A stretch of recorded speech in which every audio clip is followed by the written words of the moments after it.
Bom, boa noite novamente. Todos mundo bem-vindos. Boa noite. Boa noite, Suzana. Bom, então, eu acho que a gente podia começar fazendo mais ou menos um panorama, uma revisão do que a gente está fazendo, né? Que a gente vai retomar esse texto do Lama, em que ele está falando sobre as 4 9 verdades, né? Que é, assim, a base dos ensinamentos budistas, né? O ensinamento que o Buda deu, todos os ensinamentos que o Buda deu, ele pode ser encaixado de alguma forma dentro dessa estrutura das 4 9 verdades, né?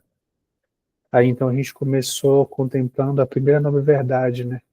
A partir da compreensão do que seria dukkha, né? Dukkha que de modo geral é traduzido como sofrimento, né? Mas que na verdade essa não é bem uma boa tradução, né? Porque o sofrimento que dukkha representa inclui não só o sofrimento que a gente tem, mas inclui a própria felicidade que a gente experiencia, né? Então o sofrimento que dukkha representa, ele traz o aspecto cíclico de felicidades e sofrimentos incessantes que a gente vai atravessando ao longo das nossas vidas, né? Então a gente começou contemplando o aspecto das 4 montanhas, né? Que é essa experiência que nós temos de nascer nas circunstâncias, né? De fazer esforços para sustentar as coisas que a gente se comprometeu a fazer, né? E a inevitabilidade do final e da perda de sentido das coisas que a gente se mete a fazer. Então agora que a gente foi começou a estudar também agora as causas do sofrimento, né, que é a segunda nova verdade, né? Aí a gente passeou ali pelo centro da roda da vida, né? A gente começou a olhar rapidamente assim a roda da vida, né? E aí então a gente deu uma olhada assim para o centro da roda da vida, que é representado, né, pela essa simbologia, né, artística, né, que aponta algo muito profundo na forma como a gente opera, né? Que são os 3 animais, né? O javali representando a nossa sensação de identidade, de individualidade, de existência, né? O galo representando a atividade incessante que essa experiência de ser e de existir nos coloca naturalmente, né? E a cobra representando a energia de defesa, né? Desses referenciais e dos movimentos que a gente se propõe a fazer, né? Então a gente até agora, assim, resumidamente, entre as várias outras coisas, né, que a gente sempre fala de várias outras coisas, né, a gente tem passeado um pouco por aqui nesse texto, né. Então, feito esse sobrevoo, né, a gente volta então para o texto do Lama, em que a gente vai retomar desse ponto em que o Lama então vai falar, seguir falando da roda da vida, né, e agora ele vai trazer esse ponto dos 6 reinos, né, dos 6 tipos de experiências, né, de base e de emoções de base pelas quais a gente pode passear, né, ao longo da nossa experiência como seres atravessando o que a gente vai chamar de samsara, né.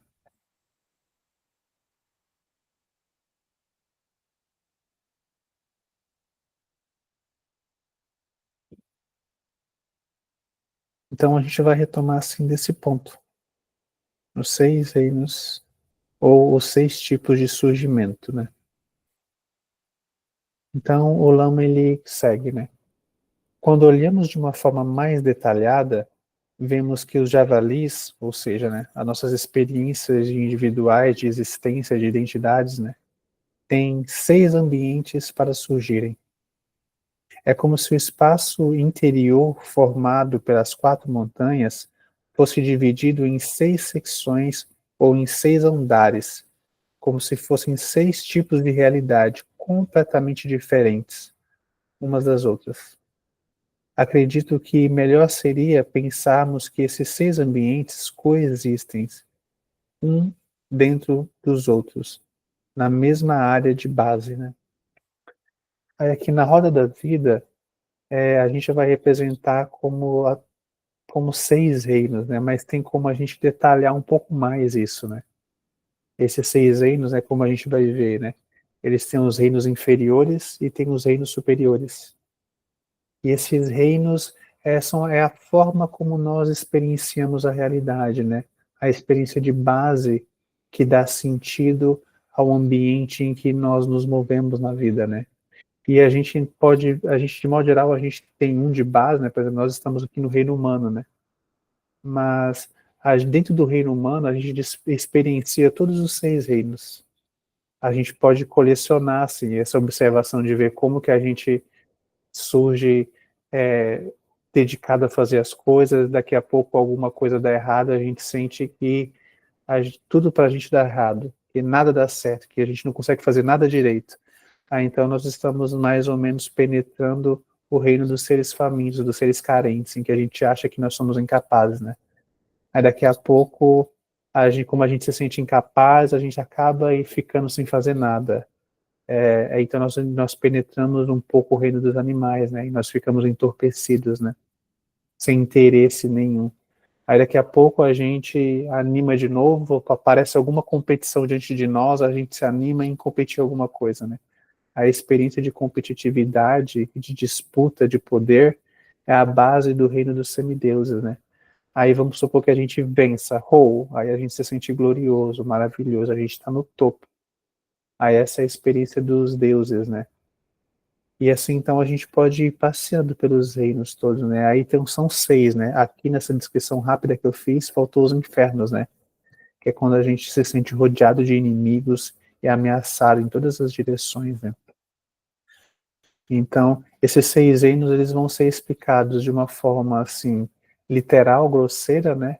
Mas eles também vão ser explicados de uma perspectiva psicológica e emocional, né? Da forma que a gente experiencia a realidade, né? Aí uma vez, assim, perguntaram, assim, né, para um mestre, né? Eu vi esse diálogo, assim, em algum lugar, né?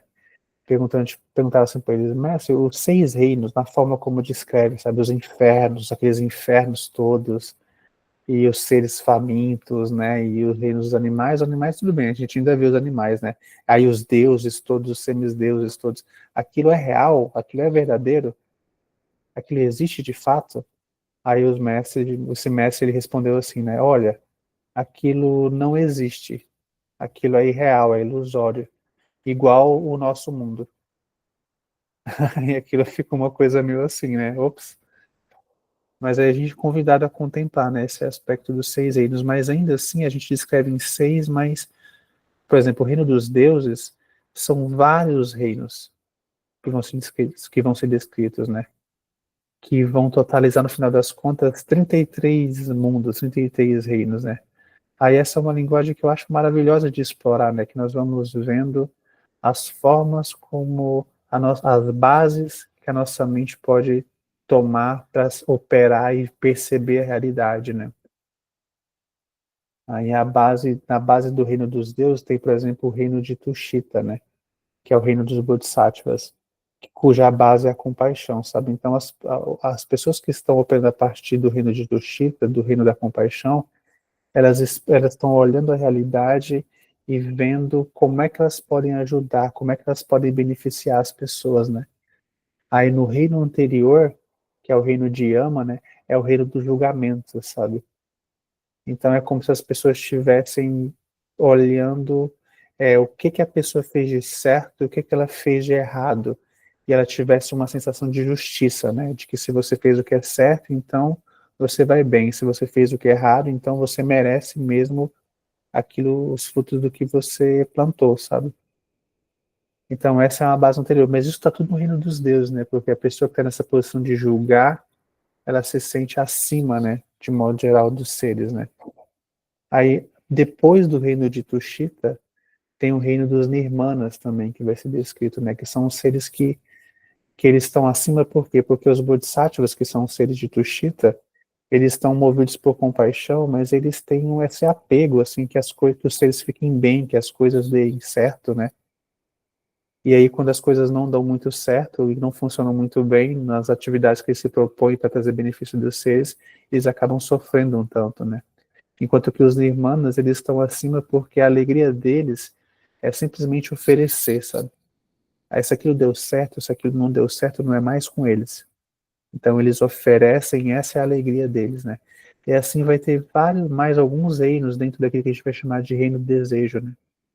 Aí depois ainda vai surgir dentro do âmbito do reino dos deuses, os deuses da forma, né? Que são seres que estão imersos em estados meditativos, né? Que eles não estão mais, a sua felicidade não está mais vinculada a aspectos externos, né? Mas eles são capazes de gerar estados internos autossuficientes, né? E o contentamento deles vem disso, assim, sabe? Independente da vinculação aos aspectos externos, né? Mas aqui eu estou só abrindo, né? Esses 6 reinos, né? Essa descrição dos 6 reinos da roda da vida, né? E, e trazer esse ponto de aquilo pode ser mais detalhado, né? A ponto de ir refinando um pouco mais as bases, os referenciais internos que nós podemos adotar para seguir operando, né? Mas aí os 6 reinos, eles vão descrever essencialmente isso, sabe? Que tipo de referenciais predominantes nós podemos adotar e quais são as experiências de mundo que nós vamos ter a partir desses referenciais internos. Aí então o Lama segue, né?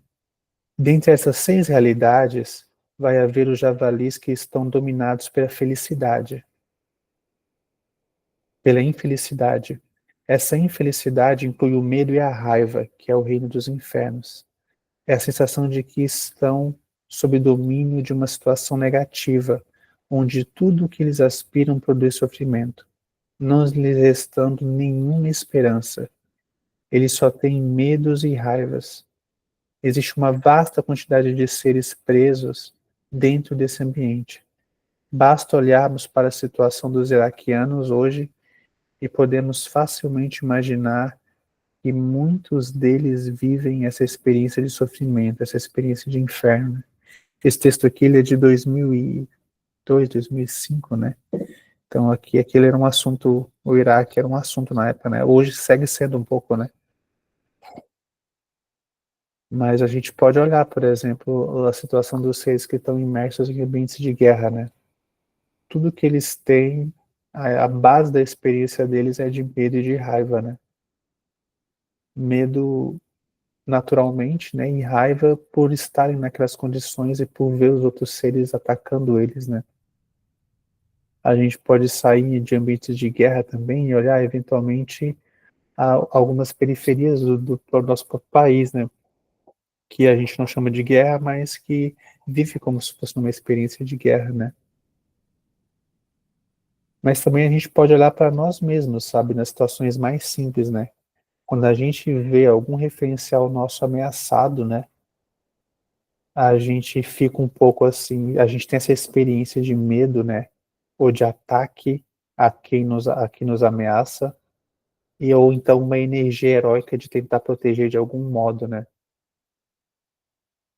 Aí a gente pode tentar colecionar, assim, ao longo da nossa vida, né, experiências dos infernos. O que seria, para a gente tentar entender, o que seria a experiência dos infernos, né? Aí vocês tentam ver, assim, toda vez, o que faz vocês sentirem raiva, né? Aí quando vocês sentirem raivas, aí vocês olhem, olha só, eu estou num contexto em que eu me sinto ameaçado, sabe? Em que aquilo tira, aquilo é um contexto em que alguma fixação, alguma coisa que eu estou tentando preservar é atacada. Aí, se alguma coisa que eu estou tentando preservar é atacada, então tem alguém ou algo que ataca, né? Aí, então eu já olho com um olhar assim, desconfiado naquela direção, né? Então, isso é a experiência dos infernos, né? E a gente, de vez em quando, a gente sempre passa um pouco pela experiência dos infernos, né? Mas existem seres que habitam essa região dos infernos, né? Constantemente, né?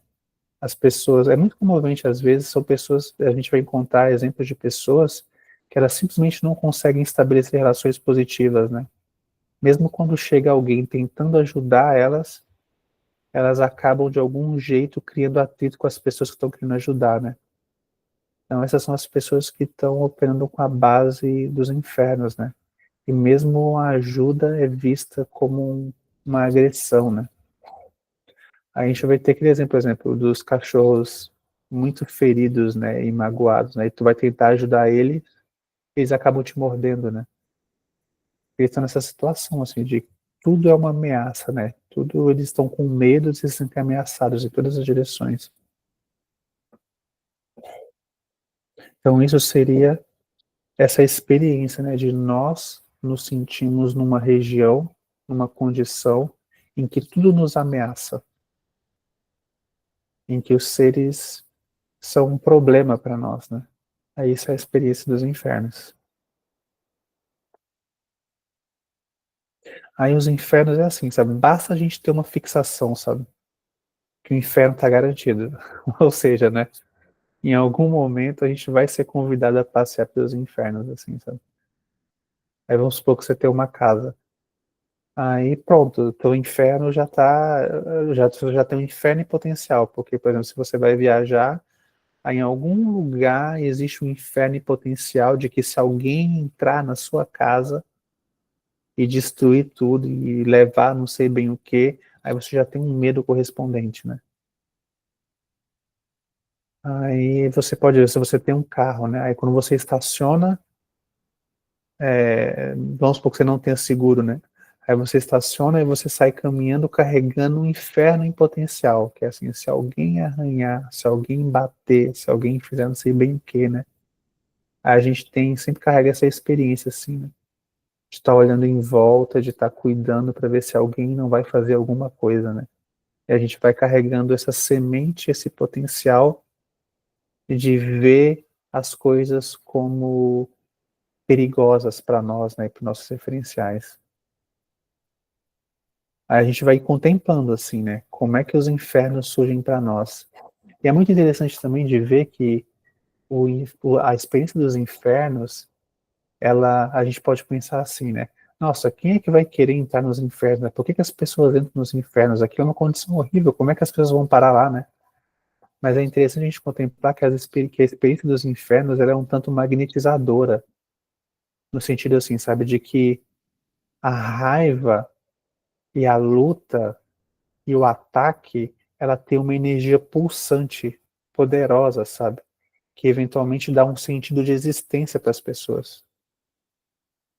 Então é como se algumas pessoas, a única forma de elas se sentirem vivas fossem no meio de uma briga, de uma confusão, de um embate, sabe?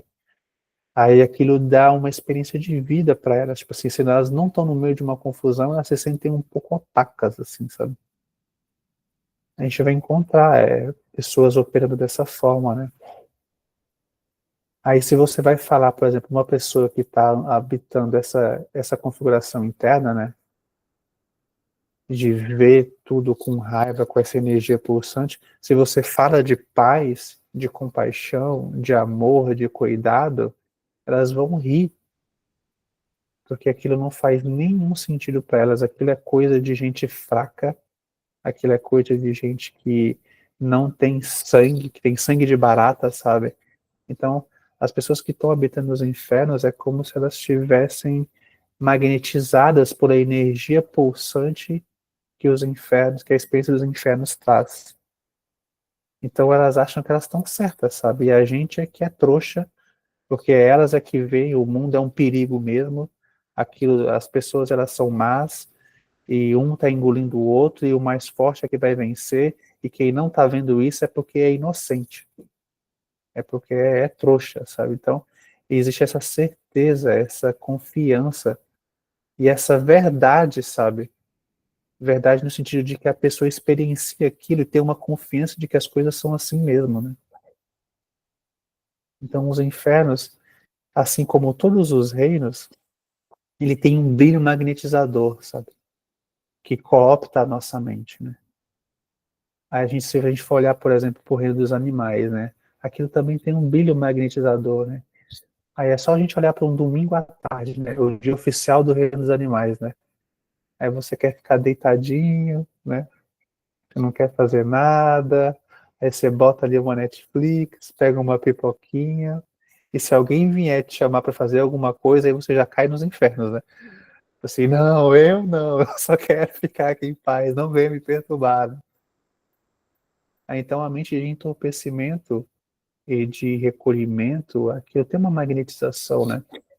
Aí a gente vai dizer, não, isso aqui é vida, ficar sem fazer nada, ficar de boa, ficar tranquilo. Isso é que é viver. Essas pessoas que ficam brigando, nada a ver, é melhor ficar tranquilo, calmo, sabe? E trabalhar também, fazer coisas, que canseira, tudo perda de tempo, inútil, inútil. Se a gente ficar aqui quietinho, de boa, sem fazer nada, é o suficiente. Você quer viver bem. Então, aquilo é a magnetização do reino dos animais, sabe? A pessoa, ela fica numa condição assim, que ela só quer ficar quieta, não quer perturbação. Também não quer fazer nada, sabe? Aquilo é completamente magnetizante. Aí a gente pode olhar para dentro e localizar em nós as sementes kármicas que nós temos, ou seja, as tendências que nós temos para cada um dos reinos, né? Aí nós vamos encontrar, nós temos tendências para os infernos, nós temos tendência para o reino dos animais, nós temos tendências para o reino dos semideuses, ou seja, imagina, vocês veem uma competição, a gente quer ganhar, apresenta uma boa competição, a gente entra com tudo, assim, sabe? Dá o nosso melhor para poder vencer e ser vitorioso. E se precisar, a gente dá uma cotovelada nos outros, assim. Então a gente tem sementes kármicas para poder embarcar em competições, em disputas de poder, em ficar acima dos outros, né? E aí essas são as sementes kármicas do reino dos semideus, né? Da competitividade, da disputa, né? Do domínio. Aí aí vocês vejam, por exemplo, os atletas, né? Aquilo tem uma glória, né? A pessoa, aquilo é magnetizante, tipo assim, o poder, o gosto da vitória. Aí mesmo que você não vença, né? O importante é a disputa, né? Você disputou, você deu o seu melhor. Esse é o magnetismo do reino dos semideuses, né? Então a gente é magnetizado para esse movimento de tentar vencer, de disputar, de chegar primeiro. Aí a gente pode ir localizando assim, um por um, os reinos e olhando assim, como é que nós encontramos em nós as sementes kármicas para esses reinos e como é que aquilo brilha, como é que aquele reino brilha para a gente, como é que aquele reino coopta a nossa mente, né?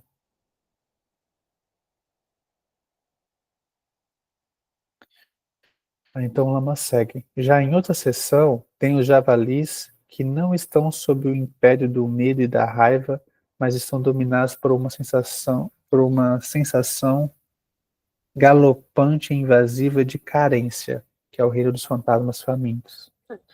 Outros javalis estão dominados por sensação de sonolência e desinteresse.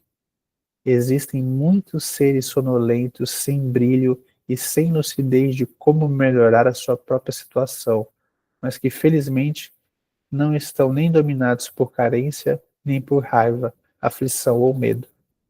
Eles estão numa situação amortecida, que é o reino dos animais. Aí a gente está falando sobre as sementes kármicas, né, que existem em nós para cada reino, né, e o brilho que eles têm para nós. Aí, por exemplo, o reino dos fantasmas famintos, né? Quem aqui já teve a oportunidade de passar pela experiência do término de um namoro, sabe da magnetização do reino dos fantasmas, dos seres carentes. Que é tipo assim, aí terminou o namoro, aí tu fica assim apegado ao teu sofrimento, sabe? Aí se vem alguém te dizer para você, não, tudo isso vai passar, olha, vamos fazer outra coisa, e você, não, não, eu quero sentir isso que eu estou sentindo, esse é o meu sofrimento, é a minha dor. Então vocês vejam, a carência, ela tem o seu poder magnetizador, é muito comovente. Por mais que aquilo seja uma condição de sofrimento, ainda assim aquilo tem um poder magnetizante, sabe? A mente, ela é cooptada por essa forma de operar e orbita aquilo, né? Aí vocês vão ver, todas as músicas sertanejas são baseadas nos seres fantasmas famintos, mais ou menos, se você for olhar, né? Seres carentes. Aí ela me deixou e eu estou aqui, não sei bem o que. Aí a gente ouve aquilo, chora, chora, sabe? E aquilo é tudo para nós, assim.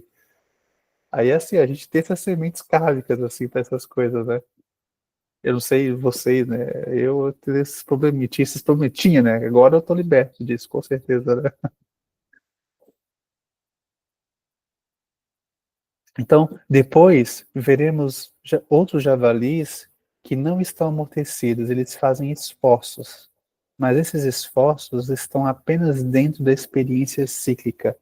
Eles buscam melhorar circunstâncias, como paredes, objetos ao redor deles, pensam pensando que com isso vão chegar em algum lugar, mas pelo menos eles já têm um olhar adiante, que é o reino dos deuses. É aqui, ó. É aquele olhar que é assim, tá, como é que a gente faz para as coisas ficarem bem? Sabe? O que que a gente pode fazer para poder melhorar a nossa situação, né? Aí a gente vai correr atrás, né?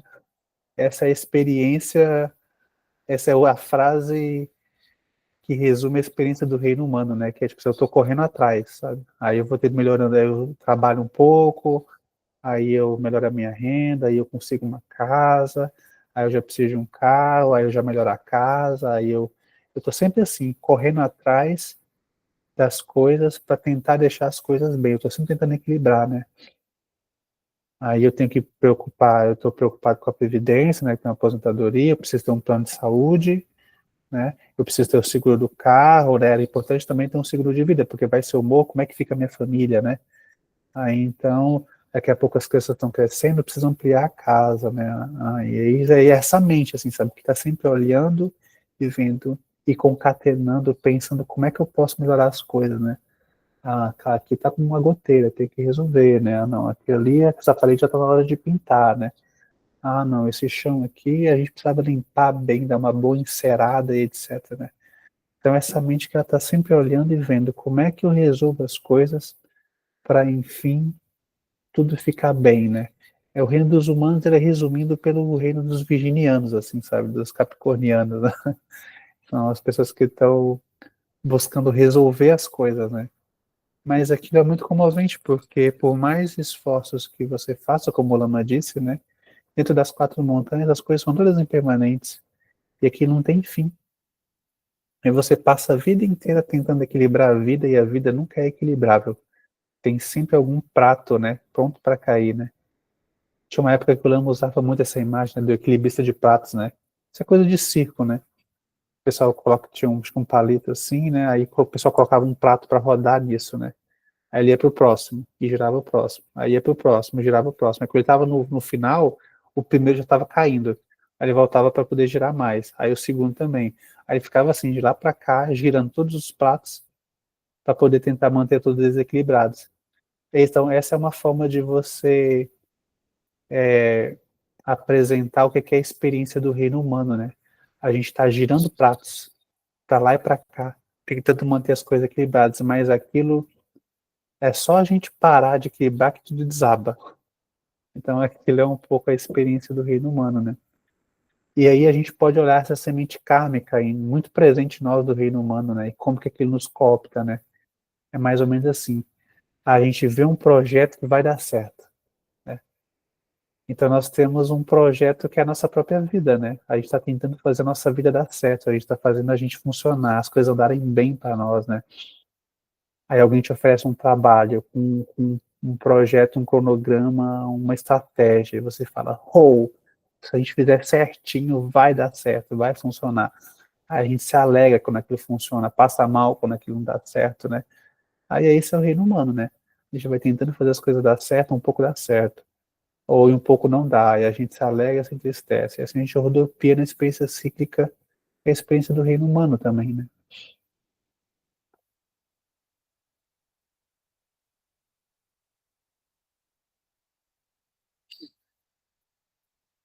Então, ela segue. Vemos ainda encontrar outros seres que são competitivos. Eles se sentem fortes e aspiram situações de domínio, posições preponderantes sobre os outros. Isso é fácil de ver no âmbito da política e também do esporte. Nesses âmbitos, as pessoas são competitivas, que é o reino dos semideuses. Por fim, há os javalis que estão dominados por uma sensação de que eles têm sorte, sempre vão vencer e o que eles quiserem comprar vão sempre obter. Se eles querem viajar, pegam um avião e chegam ao outro lado do planeta sem nenhum problema. Eles têm facilidades para todos os lados. Aonde eles chegam, todos celebram, as portas se abrem e todos se alegram. Esse é o reino dos deuses. Mas ainda assim, essas pessoas estão sob o domínio da experiência cíclica. Eles são poderosos, mas seus poderes são submetidos à dukkha e à experiência cíclica. Mas eles não se dão conta porque estão anestesiados por esse poder. Como exemplo desse âmbito, podemos citar os escalões mais elevados de Brasília, que permanecem nesse estado por um tempo, mas depois eles passam pelos infernos também, que é quando o poder se esgota. Eles voltam a ser pessoas em alguns dos outros 5 âmbitos.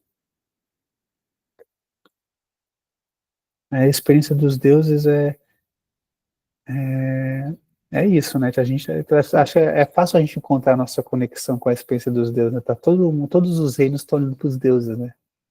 Às vezes é trazida essa imagem, né, de um monte que é chamado de um Monte Meru, né? Aí no topo do monte está os deuses. Aí nas encostas, tentando chegar no topo, tá os semideuses, né?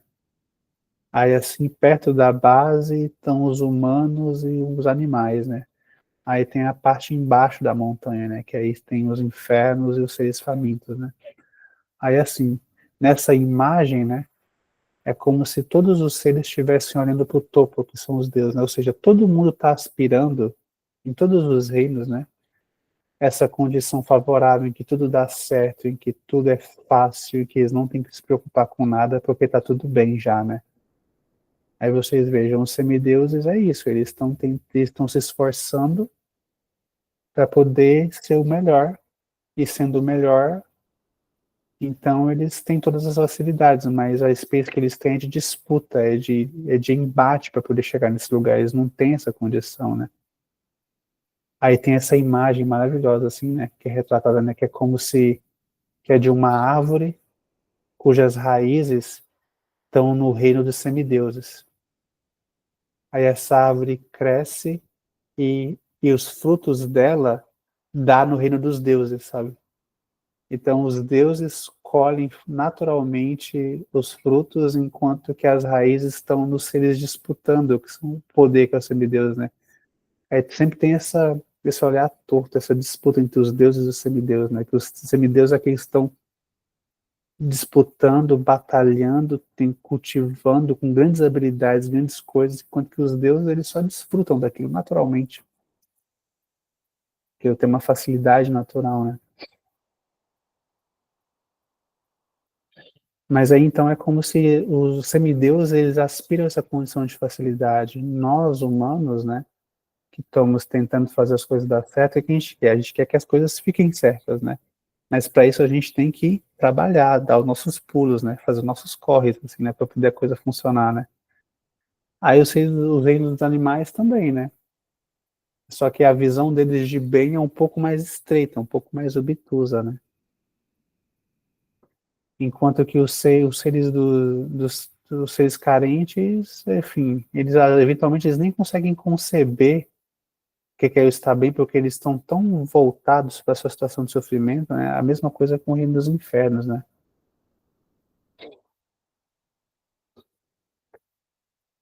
Então, Lama segue, né? Assim, temos esses 6 tipos de surgimento. Todos os 6 tipos são artificiais, pois não há realidade dentro. No entanto, quando estamos envolvidos, nós efetivamente acreditamos que essas experiências sejam sólidas, reais, verdadeiras e ficamos totalmente envolvidos nelas e nos movemos conforme elas nos se apresentam. O galo opera desse modo e o javali parece sólido, verdadeiro, real, dando origem tanto ao galo quanto à cobra. Então, essas são situações que muitas vezes nós vamos experimentar, dominados por algumas dessas regiões ou circulando de uma região para outra. Aí eu fico olhando assim, sabe, a gente pode ir contemplando, sabe? Aqui vai ser dito, né, que essas situações elas não são reais, que elas são artificiais, né? Mas essa não é muito bem a experiência que a gente tem, né? Por exemplo, eu tomando um exemplo do próprio reino humano, né? A gente poderia pensar, é claro que eu tenho que trabalhar, é claro que eu tenho que fazer as coisas para poder sobreviver. Como que eu seria diferente, né? Como que eu não vou ter um emprego? Como que eu não vou cumprir os meus horários? Como que eu não vou, sabe? me esforçar para poder manter as coisas do jeito que tem que andar. Eu tenho que fazer isso, é claro. Como que eu faria diferente, né? Mas aí, por exemplo, você vai encontrar, por exemplo, eventualmente os artistas, né? Ou os herdeiros, né? Os herdeiros, tipo assim, é claro que tudo dá certo para mim, não preciso pensar.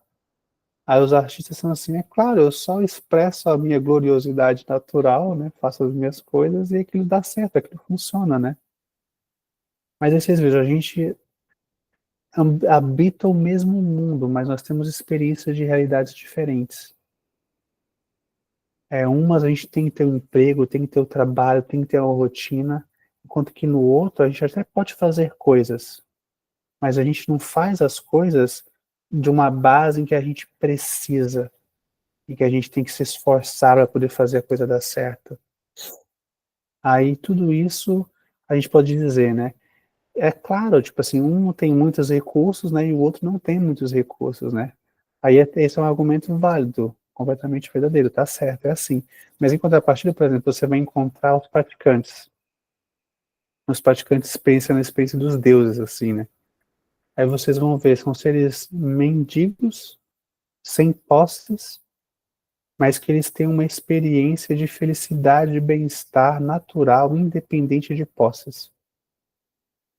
Aí uma pessoa do reino humano vê um ser assim, calmo, tranquilo, sem buscar nada, sem um emprego e vivendo, por exemplo, dos méritos e das doações das pessoas, sabe? Aí a pessoa vai olhar assim, não consegue nem conceber aquilo. Assim, como é que você faz para viver? Como é que é isso? Eu não consigo nem conceber direito. Então, é assim, sabe? A gente tem uma experiência interna apoiada por condições externas que dão a sensação de que o mundo é como é, e aquilo tem a sua verdade, aquilo é verdadeiro, porque tem causas e condições externas e internas que nos colocam dentro daquela experiência. Mas aqui é o que a gente está estudando, sabe? As realidades, elas surgem de causas e condições. E as causas e condições, elas são construídas, elas são artificiais. Se a gente muda as causas e condições, então uma determinada experiência muda também, sabe? Aqui nós estamos estudando, por exemplo, a forma como nós operamos a partir de uma experiência de individualidade, buscando coisas e evitando outras, né? Uma vez que a gente está operando assim, naturalmente a gente vai cair dentro de um dos seis reinos. Mas aqui o que o Buda vai estar trazendo é que essa forma de operar é uma forma construída. Ela não é a única forma, né? E a forma livre de operar, ela nem precisa excluir essa forma construída de operar. É mais ou menos assim, sabe? Como se a gente estivesse assim, vendo uma peça de teatro, né? Aí na peça de teatro você tem um mundo correspondente àquela peça de teatro. E aí você tem também os personagens. Aí os personagens, ele tem as experiências dos personagens. É importante que o personagem expresse as emoções que eles expressam, sintam o que eles sintam, né? E façam o que eles têm que fazer. Aí os ensinamentos do Buda é como se fossem ensinamentos que lembram os atores de que eles não são o personagem e que o mundo da peça de teatro ele é construído. Então é como se nós fôssemos atores livres dos personagens que nos esquecemos que nós não somos os personagens que nós atuamos, né? Aí então nós nos vinculamos aos nossos personagens, que no caso é o que nós vamos chamar de nós mesmos, né? Aí nós nos engajamos na nossa vida, né? Que é o nosso projeto, o nosso sonho, que é a nossa própria peça de teatro, né? E a gente vai se movendo no meio daquilo como se aquilo fosse completamente verdadeiro.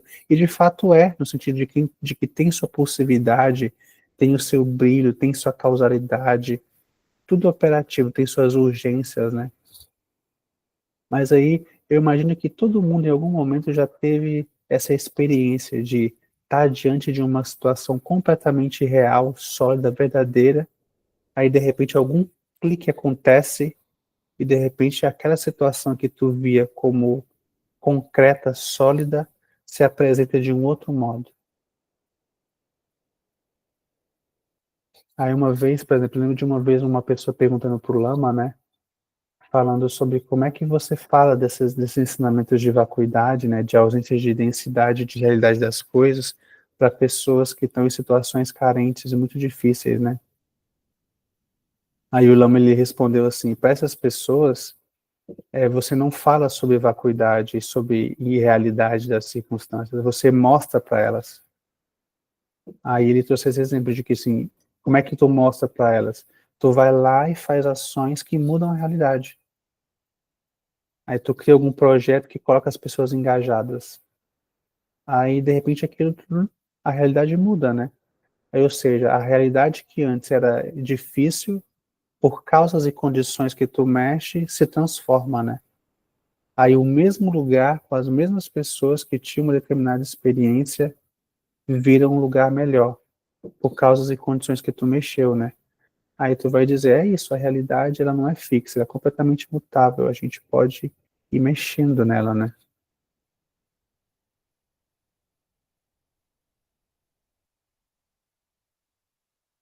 Então, o Buda nos diz, tudo isso é artificial, tudo isso é construído e não é sólido. E essa é a terceira nobre verdade.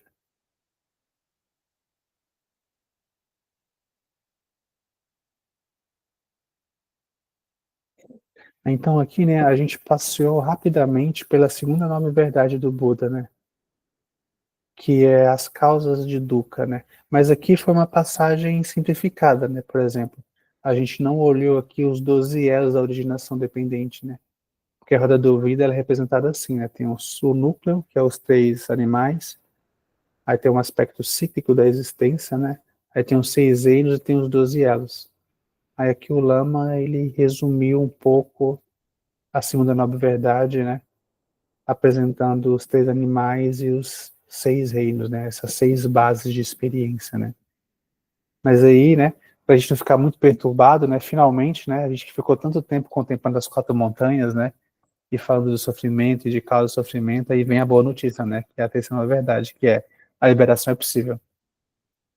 Aí, então, ele vai dizer, né, na terceira nobre verdade, o Buda está dizendo que, uma vez que essa experiência não é sólida, não é final, ela pode ser dissolvida.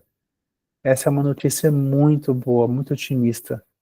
Nós nos damos conta de que podemos abandonar essa vinculação de ignorância, de desatenção, que nos faz operar como se fôssemos esse javali. E nos livramos disso, nos livramos dos karmas correspondentes e dos automatismos todos que nos fazem operar como um galo e como uma cobra. Esse momento é a primeira vez que o Buda diz que a liberação é possível. Então, essa é a forma tradicional que a gente vai ver, né? A gente investiga a natureza da nossa condição. A gente entende a natureza da nossa condição através da contemplação das 4 montanhas. Aí a gente vai dedicar um tempo para poder investigar quais são as causas e condições que possibilitam a experiência das 4 montanhas, né? Aí nós vamos encontrar nossas identidades, nossos engajamentos, nossas frustrações e medos, né? Nós vamos encontrar as 6 bases e os 12 elos todos, né? Então o Buda vai dizer, né, que essa não é a única forma de operar, né?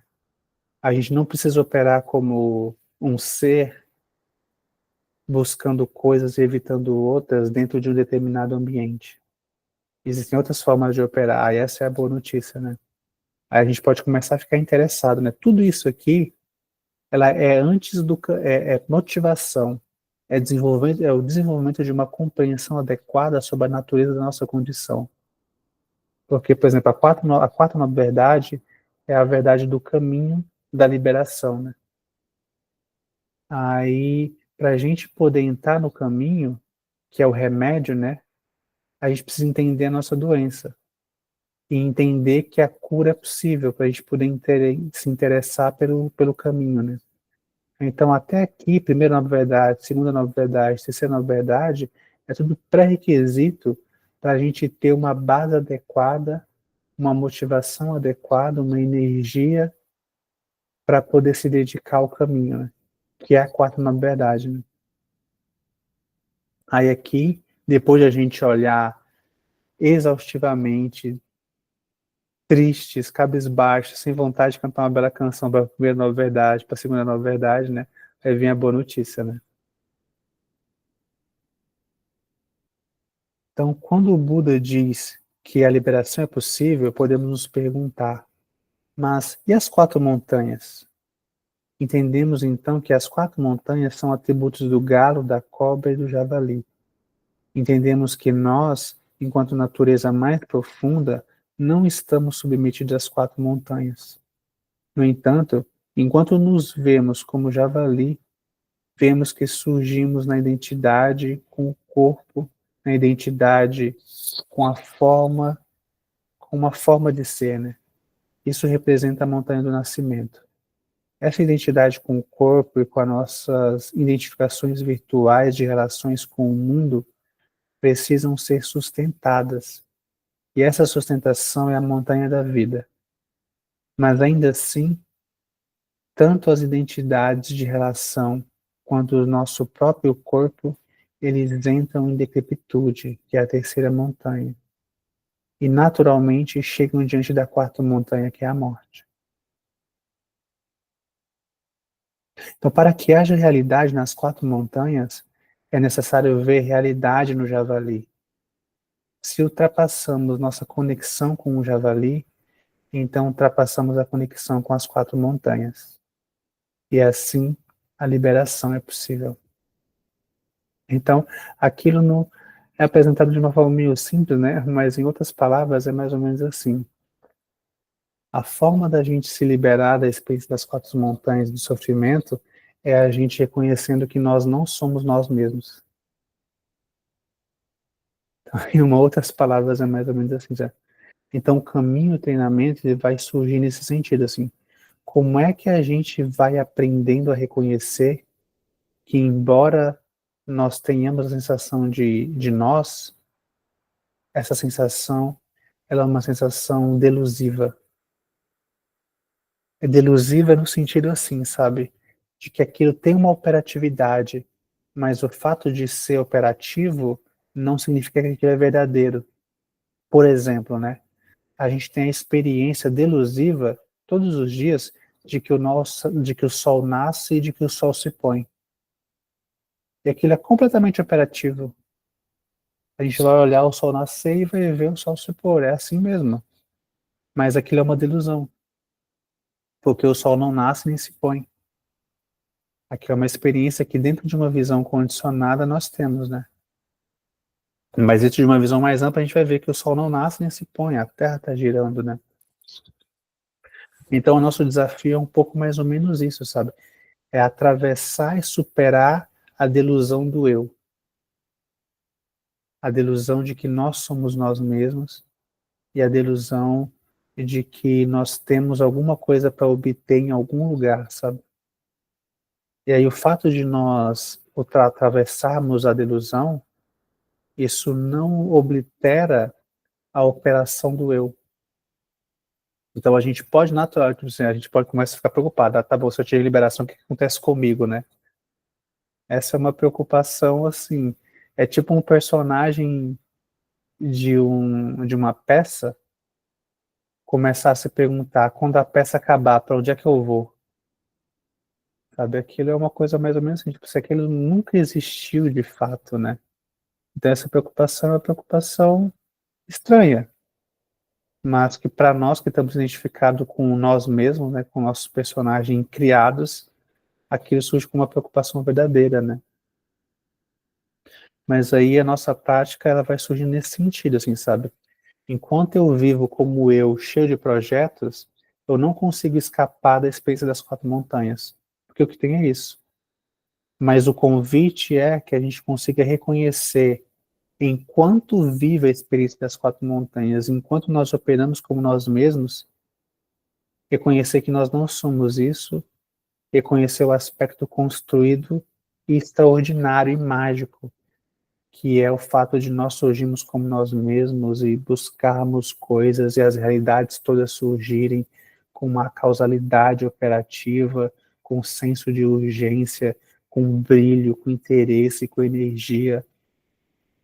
É a mesma coisa como a gente olhar deslumbrados para a experiência do sol nascendo.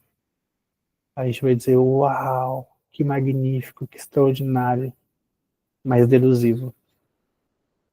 Então a gente não fecha os olhos para a experiência, mas a gente desenvolve uma clareza com relação à própria experiência, né? Aí esse vai se tornar o nosso desafio, né? Aí uma vez que a gente entende muito bem como é que a experiência do eu se apresenta, né? E como é que as quatro montanhas surgem naturalmente em torno da experiência de individualidade, né? E como é que a condição de dukkha, de insatisfatoriedade, é inevitável dentro dessa condição, e a gente percebe que isso não é necessário, então pode ser que comece a surgir em nós a motivação para poder trilhar o caminho. Aí esse é o papel da compreensão, do estudo das quatro nobres verdades, sabe? É a gente ir gerando uma compreensão, uma familiaridade com a natureza da nossa condição e desenvolvendo e fortalecendo a nossa motivação de seguir trilhando o caminho e atravessando as circunstâncias todas, as dificuldades todas do jeito que elas vierem, né? A vantagem, se eu estava conversando com um praticante, né? Estava dizendo assim, sabe, que a vantagem de a gente ser praticante, dos praticantes por não praticantes, é que os praticantes, eles não sofrem à toa, né? Porque todo sofrimento a gente dá um jeito de transformar aquilo em prática, de aprender alguma coisa, de clarificar um pouco aquela experiência, né? E as felicidades também, a gente não é só feliz, a gente vai tentando clarificar e entender o que seria essa experiência que surge para nós como felicidade, né? Enquanto que os não praticantes, eles são felizes e passam a felicidade, eles não aproveitam bem. E quando vem as tristezas e as desgraças, aqui é só tristeza e desgraça, não tem um aprendizado mais profundo daquilo, né? Então essa é uma vantagem, a gente vive a nossa vida de uma forma contemplativa, né? Aí quando a gente é vitorioso, a gente usa as vitórias para poder reconhecer o aspecto mais profundo das realidades. E quando a gente é fracassado, a gente usa a experiência de fracasso para poder reconhecer a natureza mais profunda dos fenômenos e das experiências. Aí assim a gente vai transformando a nossa própria vida num caminho espiritual, né, do jeitinho que ela tá, sem precisar mexer muita coisa, né. Aí a gente está mais ou menos com o tempo, né. Já falei demais hoje, então a gente fica um tempinho assim para se alguém quiser trazer alguma coisa, compartilhar alguma coisa, trazer algum relato, a gente fica com esse espaço aberto assim. Senão a gente faz a dedicação.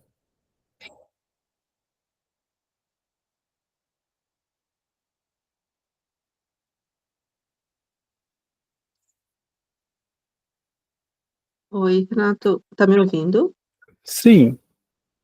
Se puder falar um pouquinho mais sobre Dukkha, acho que seria interessante, assim, porque às vezes, assim, a gente vê as pessoas, né, no mundão, assim, e tudo, né, e a Uhum. propaganda, por exemplo, tudo parece, assim, que elas são tão felizes, né, e a gente Uhum. praticante ali meio sempre fechado, cabisbaixo, eh, enfim, se pudesse falar um pouquinho sobre isso, tá bom? Obrigada. Uhum.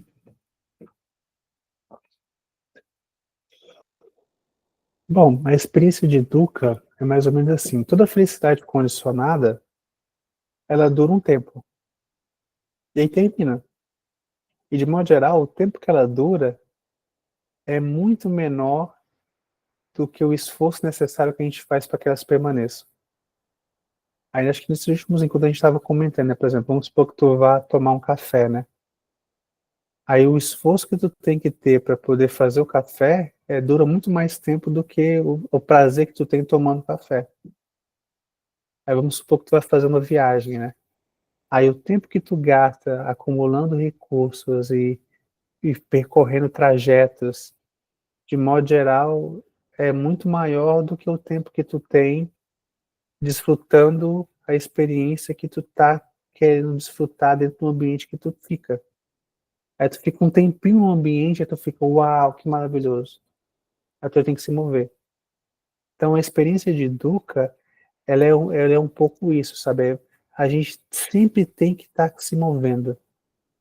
Sempre tem que estar se movendo. E sempre que a gente encontra alguma coisa que nos dá alguma satisfação, aquilo dura um tempo e aí então já não funciona mais. Aí a gente precisa de outra coisa. A gente precisa de outra coisa. E precisa de outra coisa. Então, a experiência de Dukkha, mesmo dentro do âmbito da felicidade, em que as pessoas estão desfrutando do bom e do melhor, né? Ela é isso, tipo assim, o bom sempre tem um tempo limitado e aí então você tem que ir para uma próxima coisa, né? Aí você tem um carro do ano, aí no ano seguinte tem um carro novo, aí você tem um iPhone, um novo iPhone, e daqui a pouco lança um novo iPhone, sabe?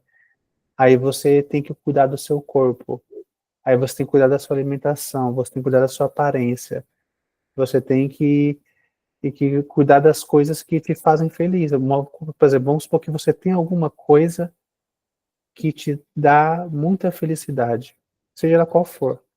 Mas aí, tão pronto tu tem uma coisa que te dá muita felicidade, seja uma relação, seja um bem material, seja o que quer que for, aí você tem aquilo, mas aquilo te tem um tanto. Porque aquilo vai demandar energia e atenção para você sustentar aquilo. Vamos supor, se você tem um carro, você vai ter que cuidar do carro, e aquilo vai cooptar a sua mente.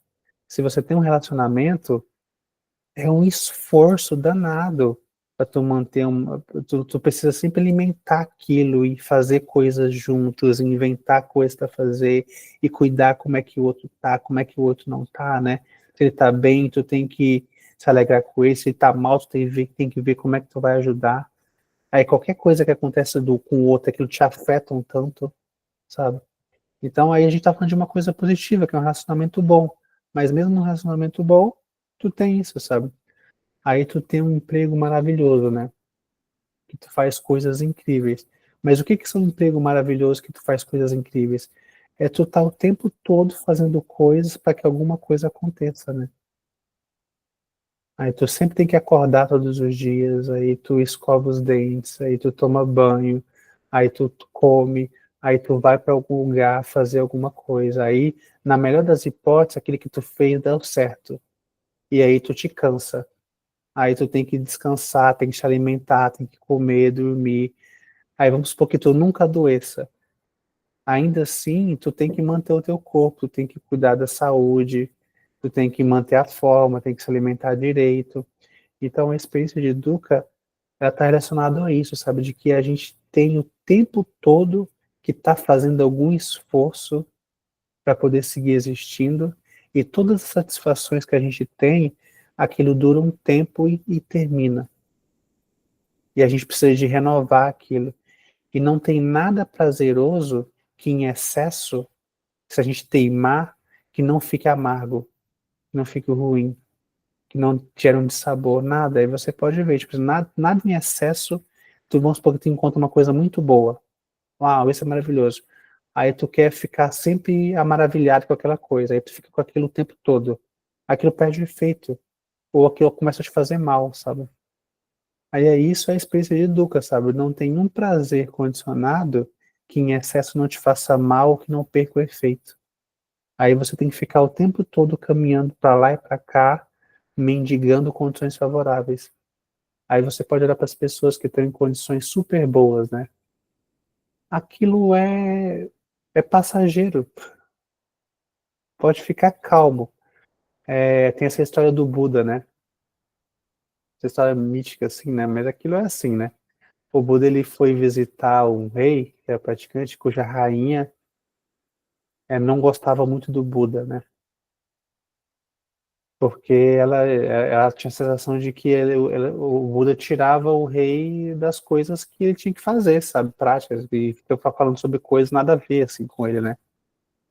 E a rainha, ela era muito bela, sabe? E aí tinha isso, sabe? Quando o rei estava com o Buda, ou não estava com ela, né? Aí então era como se o Buda meio que disputasse a atenção do rei com ela. Então ela tinha esse probleminha com o Buda, né? Aí conta essa história que um dia o Buda foi visitar o rei, né? E ela estava junto, né? Essa rainha. Aí o Buda foi emanou uma mulher muito linda, muito maravilhosa, jovem, extraordinária, muito, muito mais bonita que ela, sabe? Essa rainha. Aí o Buda chegou com essa mulher, aí a rainha já ficou invejada, assim, sabe? Com a mulher maravilhosa, extraordinária, né? Só que aí o Buda fez essa magia, né? Que é assim, que a cada minuto que passava, a mulher, essa mulher maravilhosa ia envelhecendo 1 ano. Ah, então, enquanto eles conversavam, aquela mulher maravilhosa foi envelhecendo, envelhecendo, envelhecendo, até que ela virou um ser corcunda, sem dentes, sem cabelos, horrível. Aí a rainha, vendo aquilo, sabe, a efemeridade mesmo da beleza, então ela se dá conta da experiência das 4 montanhas. Então essa é uma forma de o Buda convidar a gente a contemplar as experiências favoráveis, né? Todas as experiências favoráveis, elas são passageiras, porque elas estão dentro do ambiente das 4 montanhas. Aí a gente vai contemplar, tipo assim, a gente não é que a gente está jogando terra no pudim das pessoas felizes, a gente não precisa fazer isso, né? Assim, você está feliz aí, mas não precisa fazer isso. É só a gente entender, sabe? Que as condições favoráveis, elas são favoráveis, mas elas são favoráveis dentro de um ambiente cíclico. Todas as pessoas que estão super bem, elas vão adoecer em algum momento, elas vão envelhecer em algum momento, elas vão ter dificuldades. E a morte não escapa, sabe? Seja a morte física, seja a morte das circunstâncias favoráveis que elas estão imersas, né? Então isso é um pouco a experiência de Dukkha. Não sei se isso ajudou um pouco, se era mais ou menos o que você estava pensando, Suzana. Sim, sim, ajudou. Obrigada, Renato.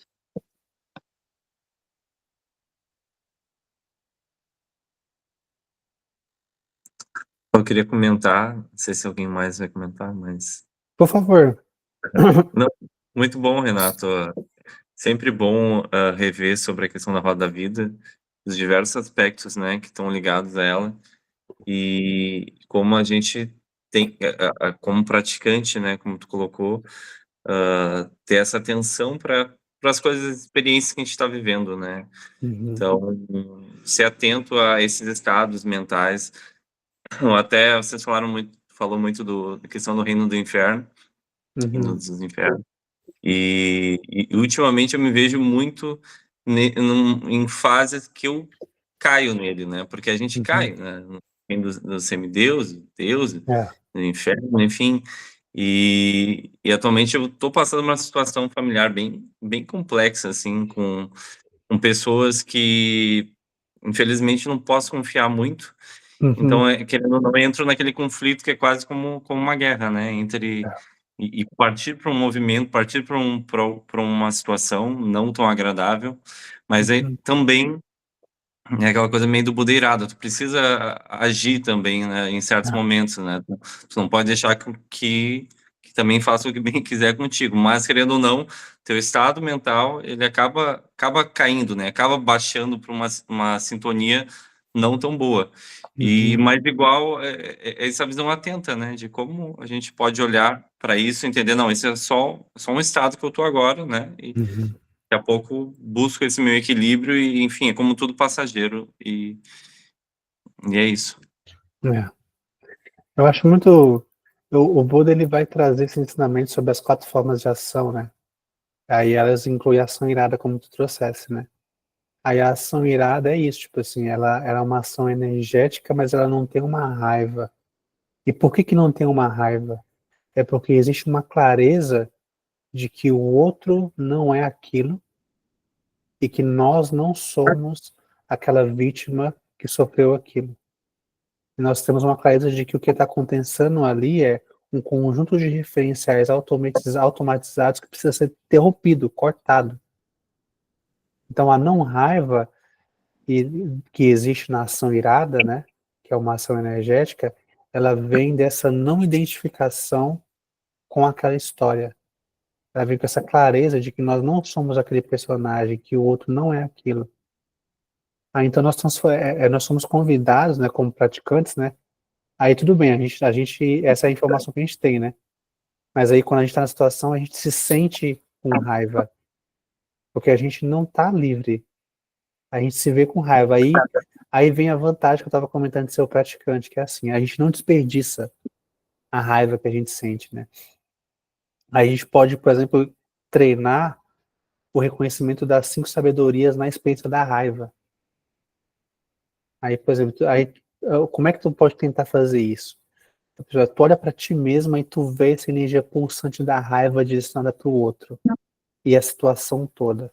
Aí tu vê, uau, aqui existe um mundo desenhado que poderia ser qualquer outro, mas é esse que surge. E esse mundo, ele é um exercício criativo da mente livre. Eu consigo ver isso, a gente espreme o nosso olhinho interno contemplativo, assim, sabe?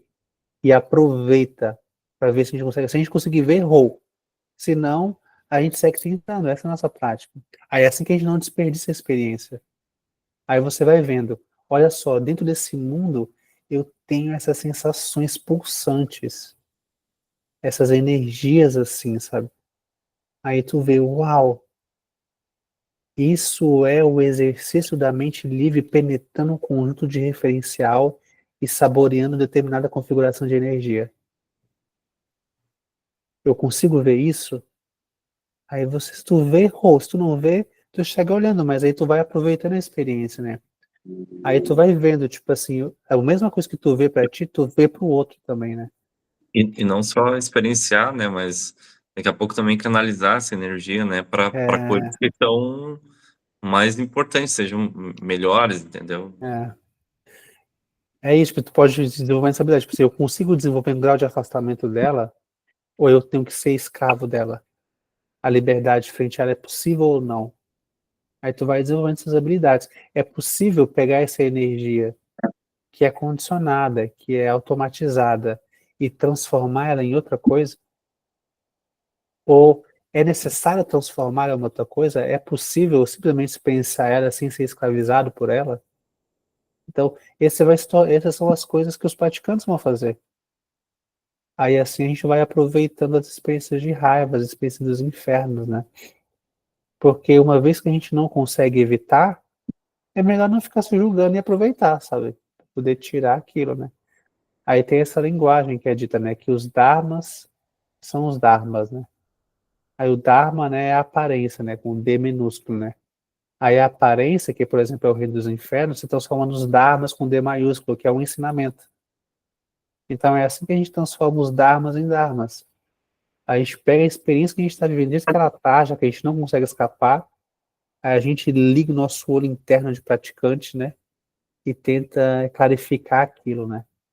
Aí, se a gente não der conta, a gente reza para os Budas, né? A gente fala assim, ó, pessoal, eu estou fazendo aqui o melhor que eu posso, não posso muito, mas o resto é com vocês, assim. Vai soprando, assim, sabe? Aí isso é maravilhoso, porque esse diálogo com os Budas, que a gente faz como se fossem outros seres, né? Na verdade, a gente está rezando para nossa própria mente mais profunda, né? A gente vai rezando para nossa mente mais profunda, daqui a pouco a nossa mente se amplia. Aí, quando a nossa mente se amplia, a gente vai dizer que aquilo é a bênção dos Budas, sabe? Hum, Que é a nossa própria mente livre, sabe? Então, assim, a gente vai, um pouco a gente faz o que a gente pode, e um pouco a gente reza. Aí a sim, gente vai atravessando as circunstâncias, sabe? sim, sim. Vai limpando esse trilho aí nesse caminho. É. E aí tu vai olhando para outros seres, os seres também vai praticando compaixão, sabe? Não no sentido de que achar que eles são bonzinhos e que tá tudo certo o que eles estão fazendo. Compaixão não é assim. A compaixão é assim, sabe? Eles são seres livres.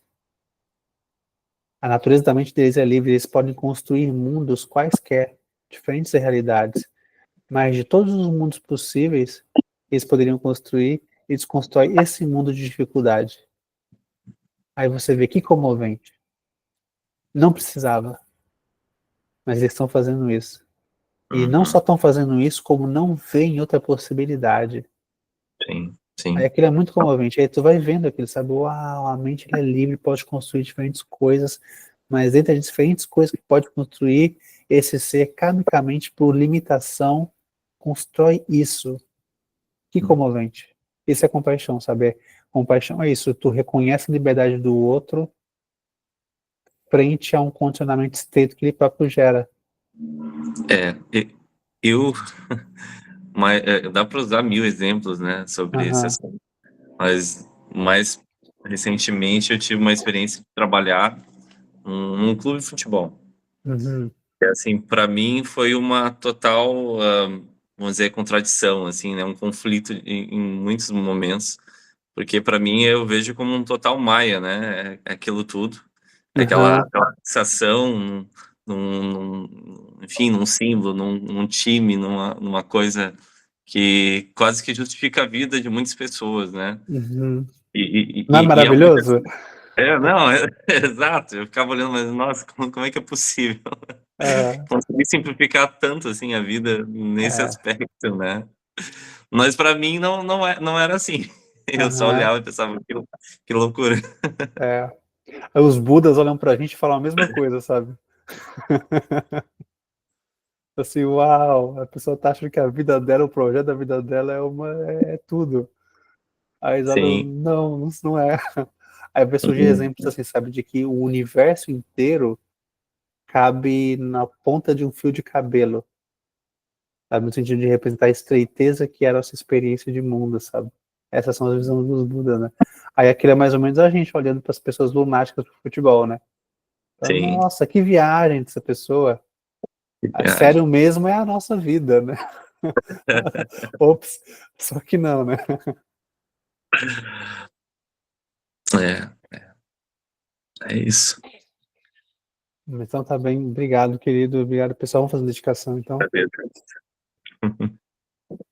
Que os méritos desse encontro se expandam e toquem a todos. Que o Mestre Universal da Paz e da Compaixão, Sua Santidade Dalai Lama, juntamente com todos os mestres de todas as tradições que veiculam essa mensagem, tenham longa vida. Todos estejam a salvo de gerar pensamentos negativos, o obstáculo mais destrutivo. Que esses pensamentos nunca surjam na nossa mente e que todos os seres também sejam livres de pensamentos negativos. Quem lutou Sunrin Luche Zanlin Sassun Chaparpa Joju Chuksun não Adam Midal do Sungilesho.